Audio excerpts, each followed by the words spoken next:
uh, anatomy and physiology of stomach and a bit of embryology as well. And the investigations routinely we do in the evaluation of any disorders in the stomach. So before going into the anatomical part, because it is very important to understand how the anatomy, the embryology of how the stomach is formed. So these diagrams actually just explain in detail at around fourth week, the stomach is a part of the foregut along with the esophagus, duodenum, and even the bile ducts. These are all formed from the primitive foregut, that is endoderm derivative. So at around due to the differential growth of the dorsal and the ventral aspect, due to the dorsal aspect there is a differential growth. There will be greater and the lesser curvature of the stomach, and also due to the at around 7th or 8th week there is a rotation of the gut in the clockwise direction, 90 degrees rotation. So the ventral mesogastrium and the dorsal mesogastrium helps in the suspension of the stomach in the primitive peritoneal cavity.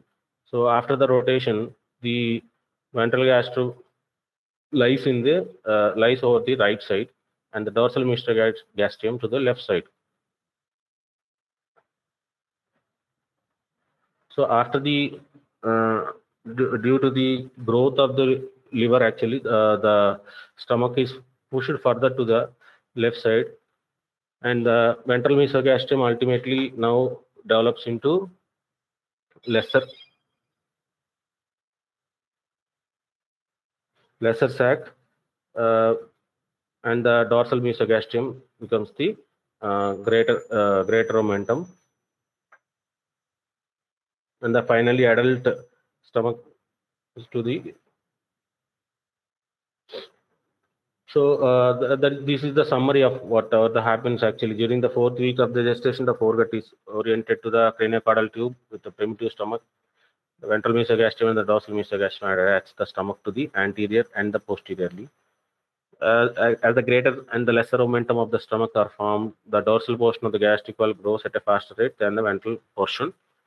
So at around 7th to 8th week, it rotates 90 degrees clockwise on its long axis, so that the ventral mesogastrium is positioned in the right, and so this all I went through. The ventral mesogastrium forms the lesser omentum. So lesser omentum comprises of gastrohepatic and hepatoduodenal ligament, and also contains the liver, which grows as the liver grows, so it pushes the stomach to the left portion of the peritoneal cavity. And also coming to the dorsal mesogastrium, this develops into the greater omentum, which comprises of gastrophrenic, gastrosplenic, and gastrocolic ligaments, is where the spleen is located during the development. So this rotation also positions the left vagal nerve, which is in the esophagus. Due to this rotation, it turns trunk to the anterior to the stomach, and the right vagal nerve is in the posterior position. So and also stomach descends as a capillate structure grows and is eventually located in the between the T10 and the L3. This is the adult position of the stomach. So these are all these picture shows the relations of the stomach, and coming to the regions of the stomach. So stomach is divided again into this is the where the gastroesophageal junction is there. That part is called as the cardia, and this part is the fundus, and this is the body, is the lesser curvature, and this is the greater curvature, and this is the pylorus, and this is the duodenum, and this part from here to here is called as the pyloric antrum. So coming to the further, if you see the layers of the stomach, so there will be serosa, subserosa, muscularis layer, and the mucosa and submucosa. So if you see the muscularis layer again contains the longitudinal muscles, circular muscles, and the oblique muscles. And even if you see here, you can see the pyloric area where the pyloric sphincter is present and pyloric orifice. So through that, it is connected to the duodenum. And the mucosa has numerous gastric folds. These are called as the rugae. You can see it here also. So going into the further, as I said, like the different parts of the wall, gastric wall, you can see that serosa, again the muscularis layer, again oblique, circular, and longitudinal. These are arranged like this. And again coming to the submucosa, which has mainly vascular and submucosal nerve plexus, and the myenteric nerve plexus again is located in the muscularis layer, but submucosal nerve plexus are located even in the submucosal layer. So submucosa mainly contains the vascular and the neural components. And coming to the mucosa again divided into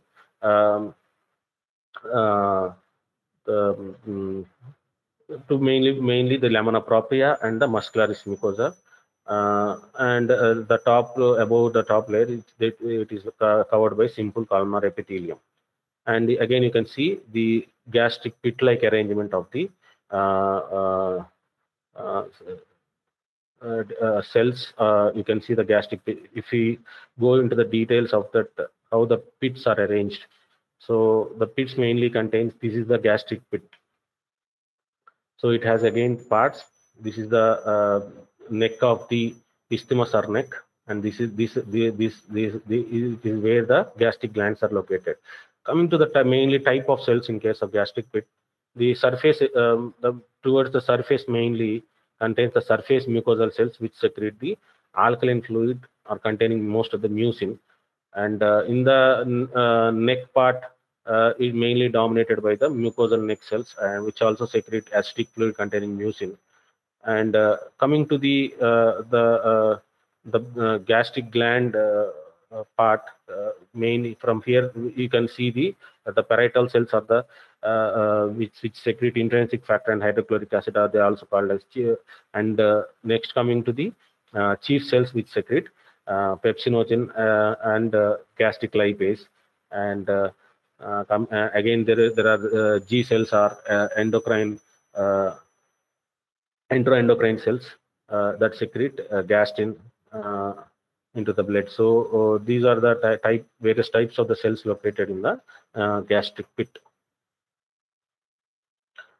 So coming to the vascular anatomy of the mainly the arterial supply, it's mainly from the you can see this is the aorta and this is the celiac trunk part. From the celiac trunk, the first one is the left gastric artery, and this is the common hepatic artery.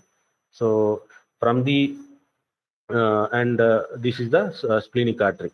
So these are the main three structures from which the stomach gets its blood supply. So if you follow this left gastric artery, it mainly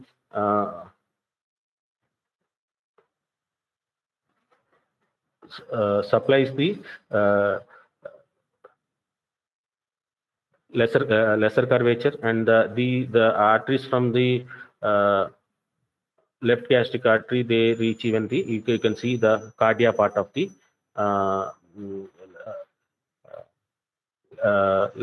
lesser curvature, and this left gastric artery has anastomosis even with the you can see the anastomosis with the right gastric artery.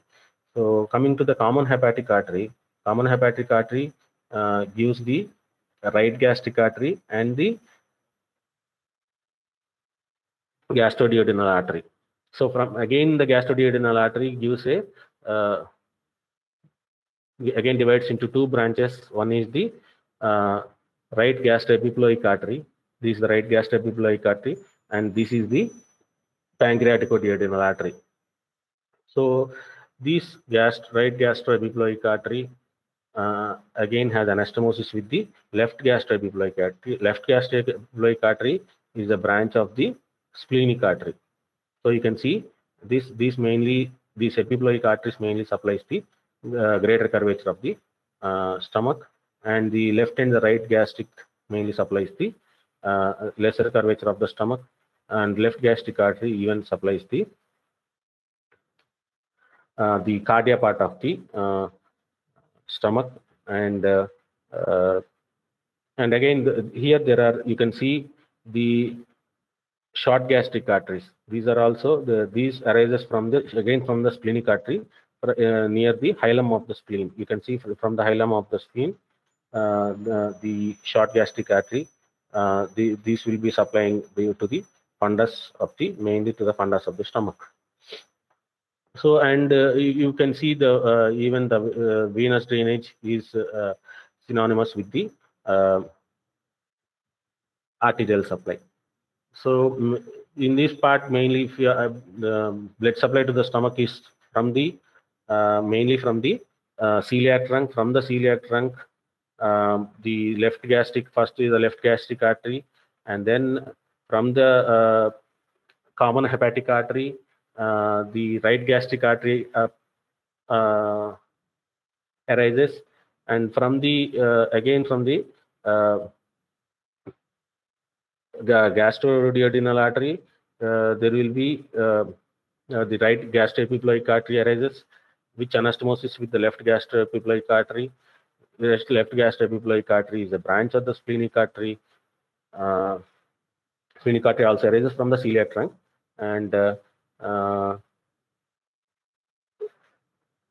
coming to the short gastric artery, which are also branches of the splenic artery. They arises at the hilum of the, you can see from the hilum of the spleen. These are the short gastric arteries. And venous drainage is synonymous with the arterial. So coming to the lymphatic drainage, usually the lymphatic drainage follows the blood supply and drains essentially into mainly 4 zones. As so first is this, you can see in this.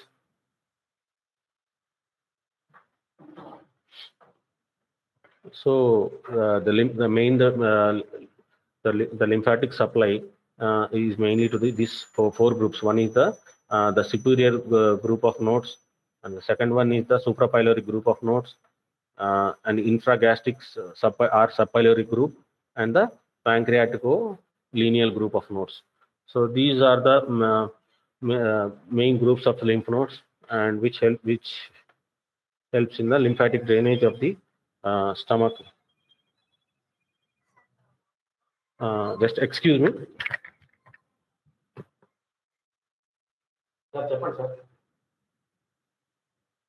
So these are the main 4 groups. That is the superior gastric group of nodes, and the suprapyloric group of nodes, and the inferior gastric or subpyloric group, and the pancreatico lineal group of nodes.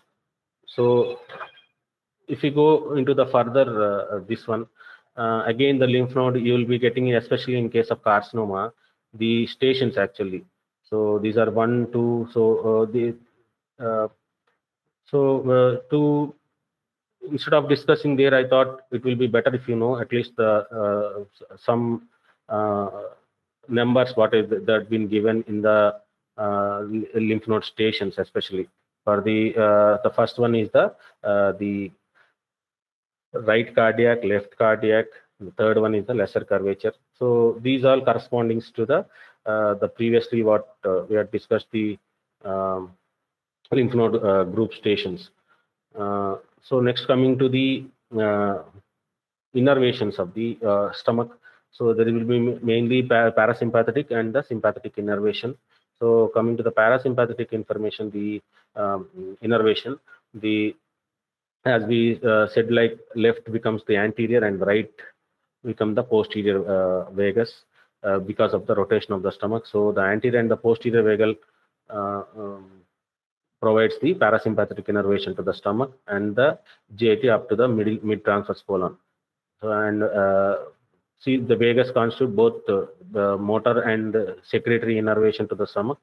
So whenever you do a vagotomy in duodenal ulcer, so along with the secretory, the motor function is also knocked out. So those are these so that is the complication of any vagotomy. And so coming to the sympathetic innervation, the preganglionic fibers from T6 to T8 with celiac ganglia, from there they supply the postganglionic fibers. So this is in brief to for you to for your visual memory.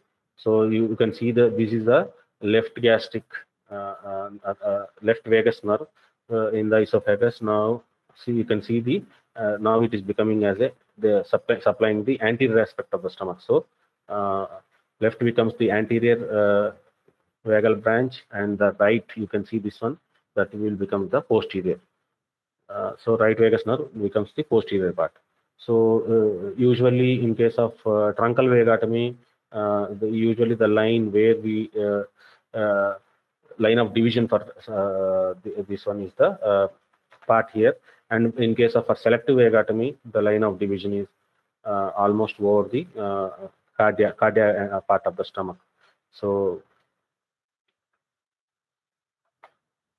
and these are the if you come to, these are the branches of the vagal nerve. So from the left vagus nerve, after becoming the anterior part, and there is also a branch to the hepatic. This is the hepatic branch of the left vagus nerve, and celiac branch. This is the celiac branch of the right vagus nerve. You can see this is the celiac branch of the right vagus nerve, and these are the anterior nerve of Laterjet, and there is also a branch to the pyloric branch to the of the left vagus.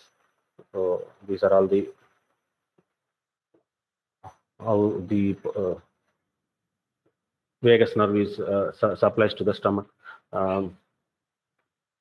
Next, coming to the physiological part of the stomach, because usually the stomach is mainly functions of the stomach is mainly it acts as a reservoir for the ingested food, and also it initiates the part of process of the digestion as well. So the food is broken down into chyme by both combination of the gastric acid and pepsin. The coming to the gastric secretion, usually the digestion begins by reducing the size of the food particles and expose them to the action of the proteolytic enzymes.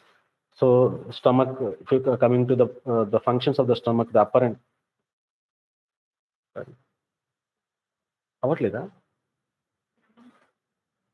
to the individual functions of the upper and the proximal part of the stomach undergoes receptive dilatation to receive the large quantities of the meal, and the distal portion of the stomach is responsible for grinding of the food into very small particles so that they can pass through the duodenum through pylorus.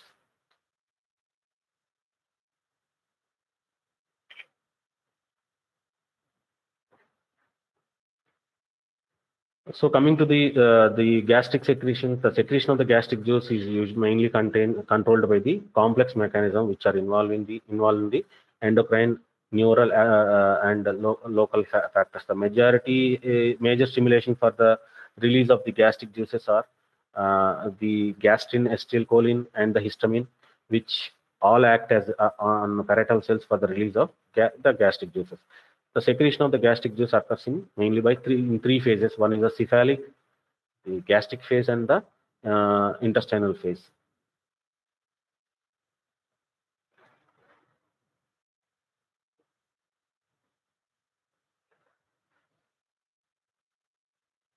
So this is in brief what happens in case of the gastric phase. Because of the distension of the stomach, there will be release of the acetylcholine. Acetylcholine again stimulate the gastric ECL cells, which releases the histamine, and again the histamine helps in the release of stimulate the parietal cells, which again secretes the hydrochloric acid. So coming to the food itself will cause the stimulation of the G cells, which releases the gastrin, and in gastrin again stimulate both the gastric ECL cell for the release of histamine, as well as gastrin directly stimulates even the parietal cells for the secretion of the hydrochloric acid. So coming to the cephalic phase, the cephalic phase is triggered by thought, smell, size, taste of the food. This is mediated by the vagus nerve. The cephalic phase usually, though there is a less acid production, but there is a certain amount of the acid secretion occurs that is equivalent to about 10 milliequivalents of the acid approximately. So coming to the gastric phase, the gastric phase starts from the time the food enters into the stomach, and this is usually mediated by the release of the gastrin, as we shown that in the previous diagram. And the intestinal phase starts with the entry of the chyle into the duodenum, and helps in the secretion of the secretin as well as the gastrin inhibitory peptide. So the secretion of the acid, the major secretion of the gastric secretion comprises of the hydrochloric acid and water. The parietal cells found in the fundus and the body of the stomach is responsible for the secretion of the acid, as we said previously. The acid secretion also has a sterilizing effect on large number of the bacteria. So the following the gastrectomy, incidence of the gastric tuberculosis may be high, because the sterilizing effect of the hydrochloric acid is lost, but so coming to the other secretory functions of the stomach, intrinsic factor is secreted by the parietal cells, and it is also needed for the absorption of the vitamin B12. And enzymes, pepsinogen is secreted by chief cells of the stomach, and as we said, like mucus is secreted by the gastric mucosa. So to prevent, it acts as a barrier over the mucosal surface to prevent the mucosal surface by the acid damage, acid injury. So again, if you see these are the variety of the cells which are present in the gastric pit. That means the surface mucosal cells which secrete the alkaline fluid containing the mucin, which helps as a barrier and protects the mucosa from the acid damage. And even in the neck cells also, it is mainly dominated by this mucin cell, but it secreted acidic fluid that contains mucin also. And again, if the parietal cells which secrete the intrinsic factor as well as the hydrochloric acid, and coming to the chief cells which secrete the pepsinogen and the gastric lipase as well. These are the enzyme secreting cells. These are the chief cells are. And coming to the G cells are endocrine cells which secrete the gastrin, which helps in the again release of the hydrochloric acid. So next important part, we will be talking regarding the gastric motility and emptying. So as we said, like the proximal 1/3 of the stomach usually relaxes and increases its reservoir capacity whenever it starts receiving food. After receiving the food, it contracts so that it can propel the food forward. This entire mechanism is usually mediated by, as we talked previously, mediated by the vagus nerve. So after vagotomy, even the gastric motility gets hampered. So any vagotomy should be after vagotomy. So the drainage procedure is a must, because the gastric motility is lost because of the after the vagotomy. So a pacemaker in the greater curvature of the stomach usually controls the motility of the distal part of the stomach. And coming to, there are two sphincters. One is the above, which is the lower esophageal sphincter, and the second one is the pyloric sphincter, which we had already seen in the diagram, the pyloric sphincter. And these sphincters helps to prevent the refluxes. So coming to the gastroduodenal motor activity. So the main important word here is the migrating motor complex. So what happens is that the motility of the entire gastrointestinal tract is moderated to a large degree because of its intrinsic nervous system, and the critical part in that is the migratory motor complex. In the fasted state, and after the food has cleared in the small intestine, there is a period of quiescence usually, which will be for around 40 minutes. So the fasting state is called as a phase 1. So then there follows a series of an electric and motor activity. This is also usually lasts for around 40 minutes, propagated from the fundus of the stomach to in the caudal direction. So usually it will be around 3 per minute, and this is called as the second phase. See, even the second phase is for the 40 minutes. So this helps in the propulsion of the food from the stomach into the duodenum. So coming to the third phase, this phase, as the food passes as far as the pylorus, but not beyond, the motor activity, which is in the second phase, will be propagated, though it starts in the fundus and propagates in the caudal direction, but it will be up to the, as far as for the only up to the pylorus, but it will not be beyond the pylorus. So, but duodenum, in the duodenum, there will be slow waves are generated in the duodenum, and these will be usually at a rate of around 10 per minute, and which carry down to the small bowel, and even the amplitude of this contraction may increase to a maximum in phase 3. The phase 3 usually lasts for about only 10 minutes. So total 90-minute cycle of activity is then repeated from the duodenum. The migratory motor complex moves distally, usually at a rate of 5 to 10 centimeter minimum. So for the food to reach the terminal ileum, it may take up to 1.5 hours after it has entered the duodenum. So after following the meal, the stomach shows receptive relaxation, which may last up to a few minutes or few seconds. Following this relaxation allows the proximal stomach to act as a reservoir.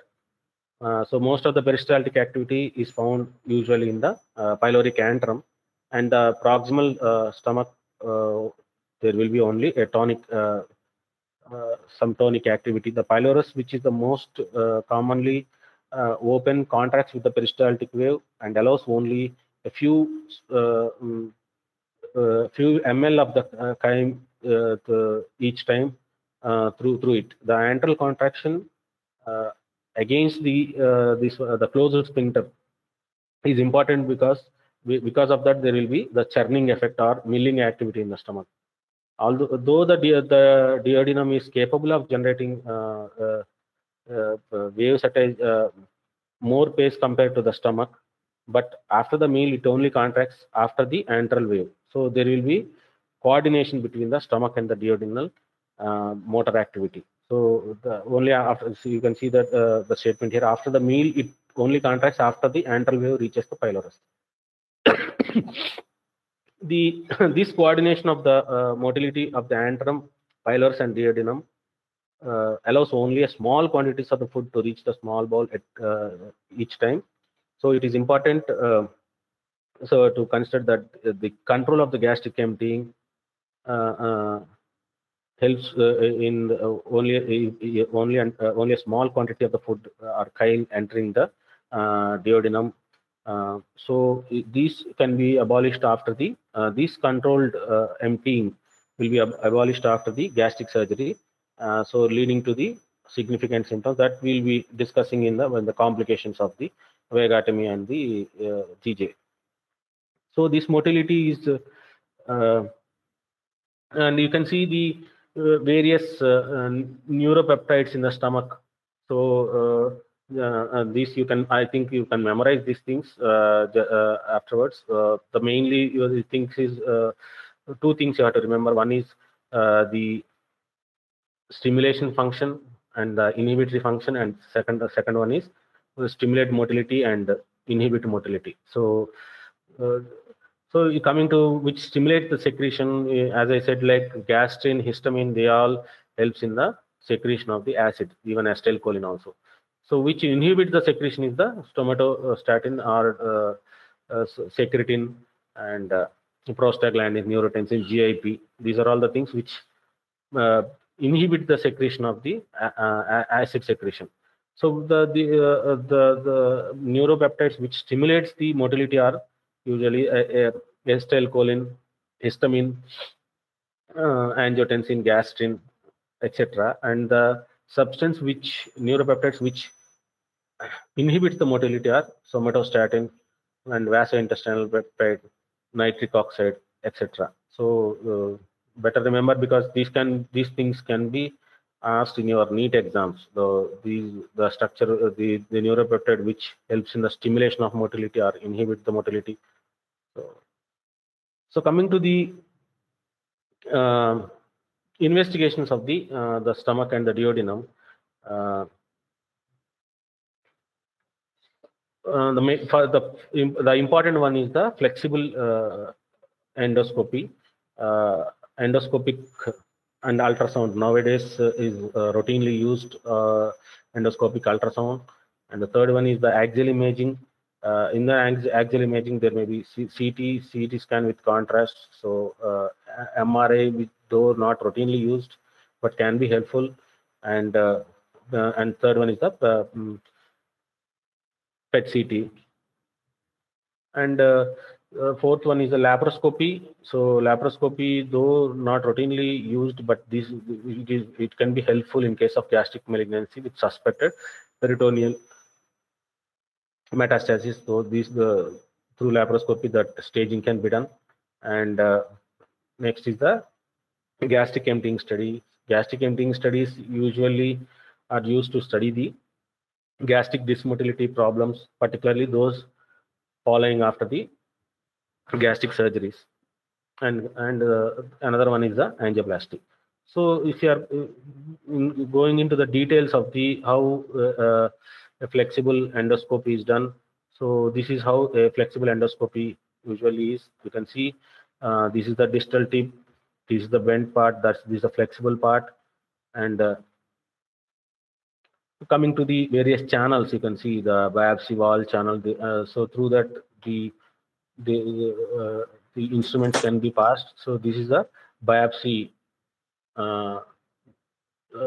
This one, from this channel, the biopsy for forceps is introduced, and where you can see the tip is coming out of the scope here. And these are all the other parts like light source, the air vent. You can see the air supply connector and the water supply connector, all the remaining part. So before going for how an endoscopy is done, this is the routine investigation which helps to look at the mucosal surface of the stomach, and with the provision even you can do a biopsy.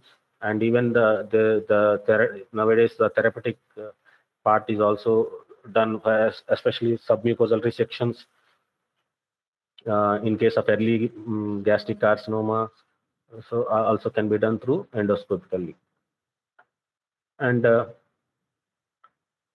coming to the endoscopic ultrasound, which is now popular. So the transducer is attached to the lower tip of the endoscope, and it gives an excellent resolution. So the stomach wall is viewed as a the five layers. That means the mucosa and muscularis mucosa, and coming to the submucosa, muscularis layer, and the serosal layer.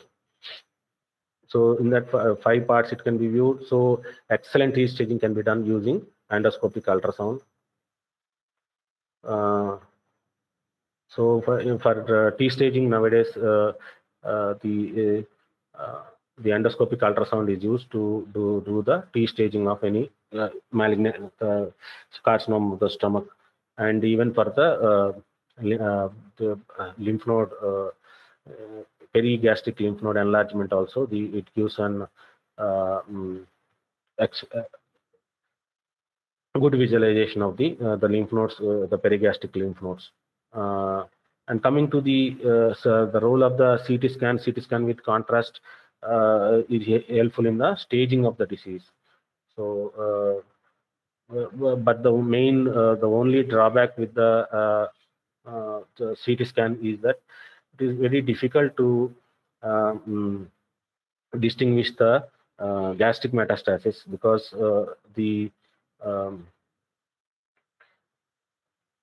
it obviously mimics like a normal liver tissue, so that is a drawback. So, but otherwise, CT scan gives an excellent staging, excellent for the staging. So MRI, as I said, like the role of MRI is not much, but in these cases for the differentiation of the gastric mets in the liver, it can be helpful. And coming to the PET CT, to find out the mets, the PET CT is useful. PET CT, as you know, it is a radionuclide scan using FTG.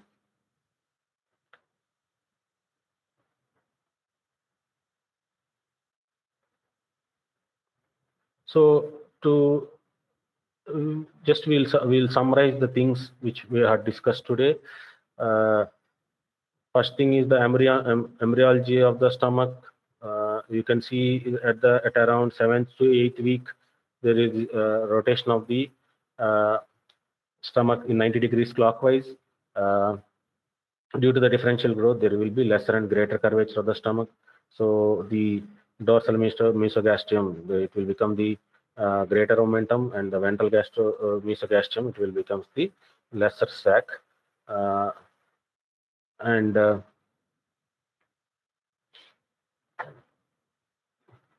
so as I said, like the greater dorsal mesogastrium develops into greater omentum, which usually comprises of phrenic, gastrosplenic, and gastrocolic ligaments. And coming to the arterial parts of the stomach, there is cardia, fundus, lesser curvature, greater curvature, body, and the pyloric antrum and the pylorus. These are the different the wall anatomy, which consists of the mucosa. Again, mucosa is divided into superficial simple columnar epithelium, then the lamina propria, and again then the muscularis mucosa. And the submucosa usually consists of the vascular and the neural structures in the submucosa. And coming to the muscularis layer is again divided into oblique layer, circular layer, and the longitudinal layer. And the outer covering of the stomach is by the serosa. So you can see if you see the gastric pit anatomy, so usually towards the surface, the mucosecreting cells predominant, because this secreting cells secrete mucin, which forms a protective barrier over the mucosa, so that it helps in it has a protective action over the gastric injury to the mucosa. And even in the neck also, the gastric cell, the mucin secreting cells predominate. And in the deeper pit, if you come to the gastric gland, in the deeper pit, we usually see three types of cells. One is the parietal cells, chief cells, and the enteroendocrine cells, the parietal cells which secrete intrinsic factor as well as the hydrochloric acid, the chief cells which secrete the enzymatic the enzymes which are pepsinogen and the gastric lipase, and coming to the enteroendocrine cells, they secrete gastrin into the blood, so which ultimately stimulate the parietal cells for secretion of the hydrochloric acid.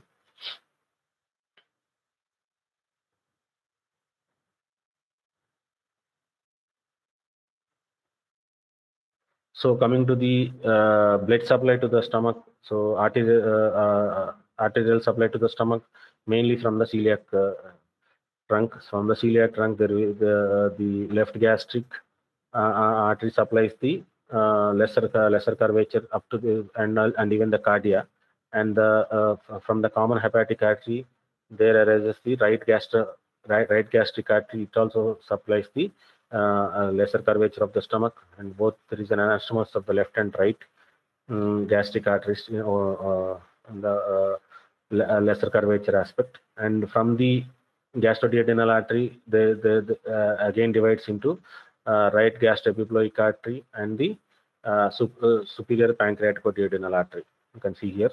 So from this right gastroepiploic artery, it supplies the greater curvature of the stomach, and from the splenic artery, there arises the left gastroepiploic artery. You can see here, it is the left gastroepiploic artery. This also supplies the greater curvature of the stomach, and the fundus part is supplied by the short gastric arteries, which arises again from the splenic artery, and from the hilum of the spleen, you can see the branches here. These are the short gastric arteries. And coming to the lymphatic drainage usually follows the blood supply and drains essentially into 4 zones of lymph nodes. You can see in this.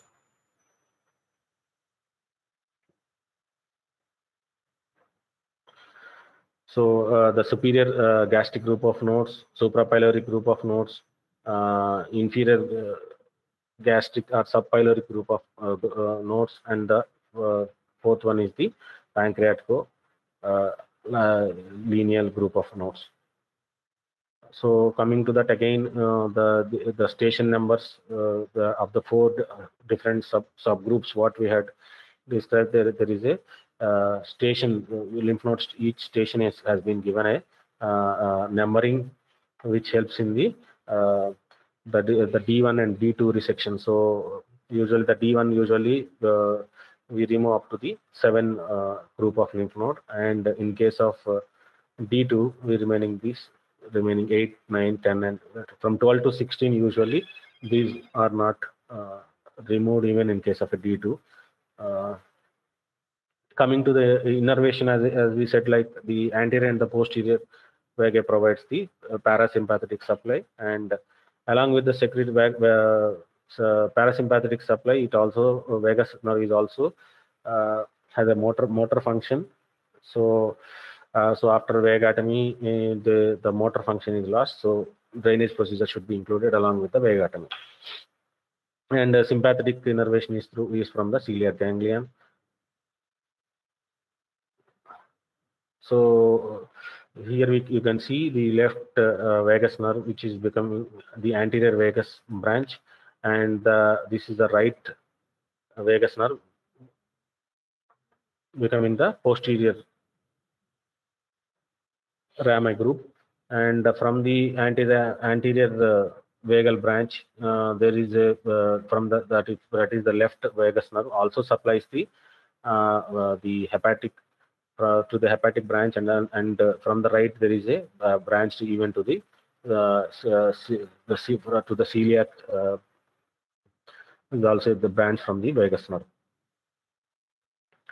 So coming to the physiology, the main things we have to remember is the stomach acts as a reservoir of the stomach, because there is a receptive relaxation of the stomach after the food entry. So, and what the stomach does is the food is broken down in the into the chyme, by both the action of the gastric acid and the pepsin. So gastric secretion, if you can see, is mainly where the digestion begins in the stomach by reducing the size of the food particles and expose them to the action of the proteolytic enzyme. So you can see the secretion mainly into three phases. Gastric secretion of the gastric juice occurs in three phases. One is the cephalic, gastric, and the intestinal phase. Cephalic phase usually starts by the thought of the food or smell of the food or whatever. From there the cephalic starts. This is the second gastric phase, where due to after the distension of the stomach, there will be release of the acetylcholine. Acetylcholine acts over the gastric ECL cells, and the histamine is released from the gastric ECL cells, which in turn stimulate the parietal cells for the secretion of the hydrochloric acid. And even the acetylcholine also can also directly stimulate the parietal cells for the release of hydrochloric acid. And the food in the stomach stimulates the G cells, or the gastrin secreting cells. So after the stimulation, the gastrin is released, which in turn stimulates the parietal cells, and also it also stimulates the gastric ECL cells. So this is how the hydrochloric acid is secreted. So again the cephalic phase is mediated by the vagus nerve. By the mere smell, sight, and taste of the food can be the cephalic phase is. But though the acid secretion is minimum, but up to 10 milliequivalents of the acid is secreted during the cephalic phase. Coming to the gastric phase, usually it starts by at the time the food enters the stomach, and usually this is mediated by the release of the gastrin. And the intestinal phase starts when there is an entry of chyle into the duodenum. So other than the other secretory functions, if you see, there will be intrinsic factor secreted by the parietal cells, which which is needed for the absorption of the vitamin B12. And enzymes, coming to the enzymes secreted by the stomach, that the pepsinogen is secreted, and gastric lipase is also secreted from the chief cells. So just see, these are all what are the things that are secreted on from the gastric pit. Coming to the gastric motility, so and also you remember the migrating motor complex. So in the 90-minute cycle, the first cycle there will be that in the fasting phase, and second is after the food entering the stomach, and the third phase is after the chyle entering the duodenum. So it is a total 90-minute phase. So and also just memorize these things, because which are all the neuropeptides that helps in the stimulate secretion, or which inhibit secretion, stimulate motility, or inhibit motility. So coming to the investigation of the stomach and the duodenum, again for the first and the prime investigation nowadays is the flexible endoscopy, and the endoscopic ultrasound is gaining popularity nowadays because it gives an excellent T-staging in case of CS stomach. And coming to the axillary imaging, CT scan, the CT scan helps in the staging of the malignancies, and other conditions can be visualized. Coming to the laparoscopy, it also helps in the staging, or if there is any suspicion of peritoneal metastasis. So the laparoscopy. Coming to the gastric emptying studies, the gastric emptying studies are usually done in case of any gastric dysmobility. Gastric dysmobility is especially more a problem in patients after following a gastric surgery. So to rule out gastric dysmotility problems, gastric emptying studies are done, and angiography is done to evaluate any bleeding from the stomach, which is not normally picked up by the endoscopy. So in that cases, angiogram is done nowadays. Even for the therapeutic angiogram, where you can embolize the particular artery so that bleeding can be stopped.